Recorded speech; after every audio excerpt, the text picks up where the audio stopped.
Today we're going to learn how to multiply a whole number in our fraction. So our essential question is, how can I multiply a whole number and a fraction? Well, there are several different methods we can use to solve this problem. First thing we can use is a visual model. We know that 2/3 is a fraction and that we have a numerator and a denominator. Our numerator is always on the top and our denominator is always on the bottom. Our numerator is telling us how many parts are being used or colored in, and our denominator is telling us how many parts are in our whole. So just as when we multiply numbers, we can use a visual model. So basically what we have is 4 groups of 2/3. So when I look at this model,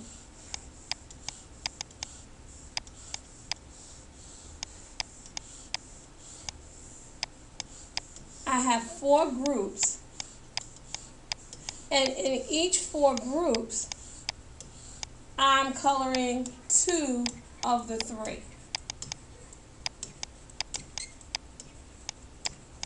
So I can see here that I have 2, 4, 6, 8. So my answer to this question is 8/3. Another method that I could use to solve this problem is repeated addition. We know that when we're writing this, we have 4 groups of 2/3. So I can also do 2/3 plus 2/3 plus 2/3 plus 2/3. When adding fractions that have the same denominator, I'm going to add my numerator and keep my denominator the same. 2 plus 2 is 4, 2 is 6, plus 2 is 8. So again, I come up with 8/3. There's another strategy that I can use to solve this problem also, which is an algorithm, where I use standard multiplication. When I'm multiplying a fraction and a whole number, I need to change my whole number into a fraction.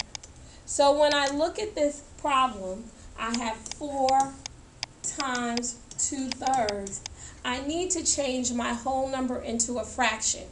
And I do this by making the denominator of my whole number 1.